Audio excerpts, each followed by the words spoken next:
Bonjour tout le monde, bonjour à toutes et à tous, bienvenue sur SNTV dans votre nouveau journal. Pour toujours, présidentielle 2024, recalé au parrainage, Bougane annonce son slogan de campagne, recalé lors du contrôle des parrainages. Bougane Gueye Dany n'a pas encore dit son dernier mot face à la presse aujourd'hui. Le leader du mouvement Gom Sa Bopp annonce une campagne d'Ogali Benno lors de l'élection présidentielle de 2024. Je donnerai tout pour le départ définitif du régime sanglant, infligeant, hideux et incurable de Macky Sall, a déclaré Bougane Gueye Dany, qui depuis 2019 précise avoir alerté sur cette nébuleuse qu'est le parrainage intitulé par Macky Sall dans le seul but de filtrer des candidats. Pour toujours, le directeur Abdourahmane Diouf, la candidature de Bassirou Diomaye Faye est en très grand danger. Le directeur Abdourahmane Diouf, candidat à l'élection présidentielle, a tenu une conférence de presse hier en compagnie de Bougane Gueye Dany. Au cours de cette conférence, le directeur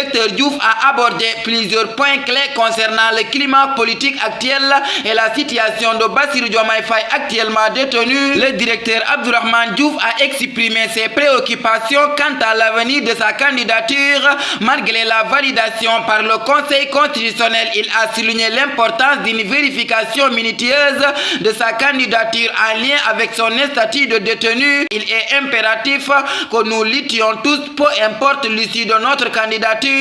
Même si nous ne sommes pas candidats à l'élection présidentielle, nous devons combattre ce régime et œuvrer à la disparition du système actuel en place suite à cette élection. Pour toujours envoyés en prison, voici les sages retenus contre les 9 membres de l'ex-PASTEF à la Médina. Les 9 jeunes membres de l'ex-parti PASTEF ont été placés sous mandat de dépôt par le juge d'instruction Mamadou Seck ce jeudi 11 janvier. Ces jeunes militants d'Ousmane Sonko sont poursuivis pour participation à une manifestation non autorisée et acte et main d'œuvre à compromettre la sécurité publique, renseignent leurs avocats. Pour toujours, Conseil constitutionnel, le candidat Thierno Cissé condamné à 6 mois de prison ferme avec une amende de 100 000 francs CFA. Telle est la peine que le tribunal des flagrants délits de Dakar a infligée ce jeudi à Thierno Cissé, candidat déclaré à la présidentielle du 25 février 2024. Il a été arrêté la semaine dernière dans les locaux du Conseil constitutionnel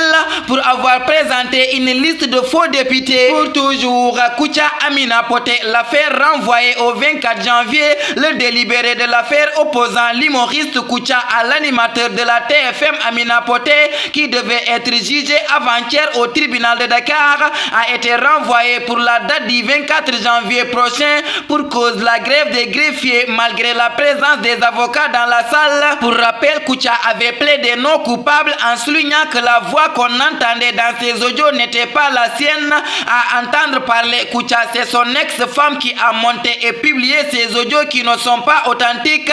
Quant à Amina Poté, qui n'était pas présent au procès, elle avait par le biais de son conseil réclamé de l'argent. Pour toujours, à Mariste, 1,5 million d'euros en faux billets saisis. La brigade de recettes de Dakar a encore réalisé une belle prouesse dans le cadre de la lutte contre le faux monnayage. Les hommes du Major Babacar Ndiaye ont mis la main sur 1,5 million d'euros en faux billets. 4 membres de cette bande ont été arrêtés. Pour toujours, zone des Niayes, une épidémie fait des ravages dans les poulaillers. De nombreux éleveurs de poulets de chair et de pondeuses dans la zone des Niayes ont enregistré des pertes importantes ces dernières semaines. Plus de 6 000 poulets sont morts depuis le mois dernier, ravagés par une épidémie de pseudo-peste dans la zone des Niayes.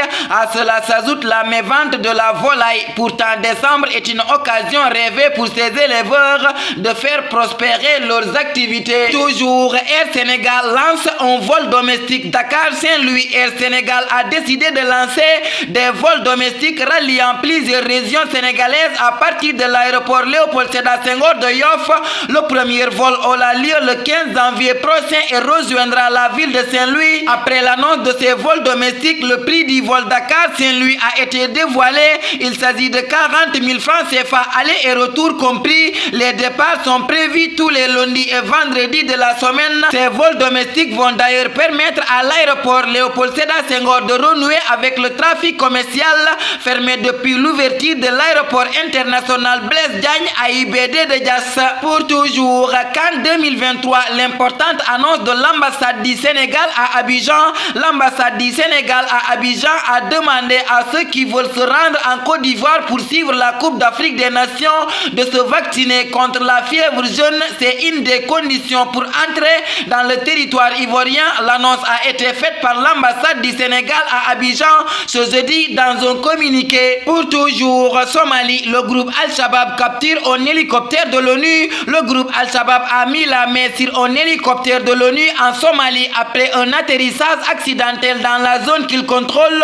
Selon un responsable de la mission de l'ONU, selon les responsables, le groupe terroriste a également pris en otage des travailleurs humanitaires, du personnel militaire, des contractants tiers et des étrangers. L'hélicoptère en question était affecté à la mission des Nations Unies en Somalie. Les Nations Unies fournissent un soutien logistique et médical à la force de maintien de la paix de l'Union africaine en Somalie qui compte 17 500 hommes. Pour toujours, qu'en 2023, l'Égypte de Chala, la meilleure attaque des 24 participants à une journée du 13 janvier au 11 février 2024 du coup d'envoi de la 34e édition de la Coupe d'Afrique des Nations. Les 24 pays participants sont tous prêts à partir à la conquête de l'étoile continentale.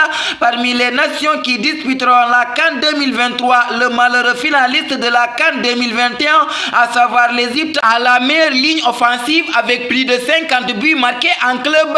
Il ne reste qu'une seule journée pour que les pensionnés du ballon rond commencent à vivre les émotions de la prestigieuse compétition africaine qui aura lieu cette année au pays de Didier Drogba. Pour cette 34e édition de la CAN, 34 nations seront en Côte d'Ivoire, une première depuis la première édition en 1957. C'est ce qui fera la particularité de cette Coupe d'Afrique 2023. Parmi les pays qualifiés, la sélection égyptienne ira à la quête de sa 8e étoile continentale avec une attaque qui vaut de l'or. Tafa Actu le 12 janvier 2024. Vivre sans difficulté, c'est vivre sans émotion. Ces mots mettent fin à notre édition. Merci de votre fidélité, de rester sur les ondes de SNTV. Que la paix et la miséricorde de Dieu soient avec vous.